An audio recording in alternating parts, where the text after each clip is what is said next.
السلام علیکم سامعین، 13 رجب المرجب اور 3 جنوری ہے۔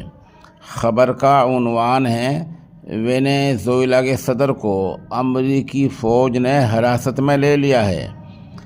خبر سنیے تفصیل سے۔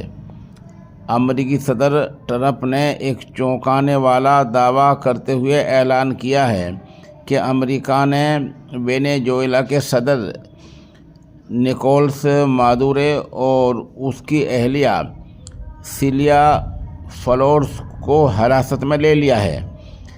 یہ معاملہ وینیزویلا کی راجدھانی کاراکس میں ہوئے ان مشتبہ ہوائی حملوں اور دھماکوں کے بعد سامنے آیا ہے جس کی خبریں پچھلے کئی گھنٹے سے عالمی میڈیا میں چھائی ہوئی ہیں۔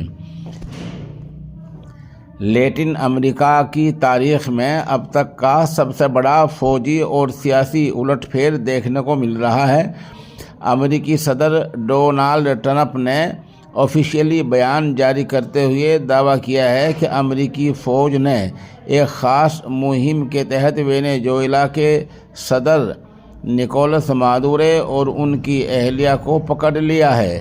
اس سے پہلے کاراکس میں ایک بڑے دھماکے سنے گئے تھے اور سرکاری عمارت کے اوپر کالا دھواں اٹھتے ہوئے دیکھا گیا تھا۔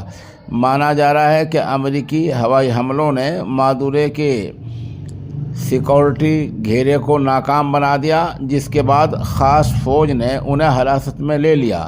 حالانکہ ابھی تک یہ واضح نہیں کیا گیا ہے کہ مادورو کو وینیزویلا میں ہی کسی خاص جگہ پر رکھا گیا ہے یا انہیں امریکہ لے جا رہا ہے۔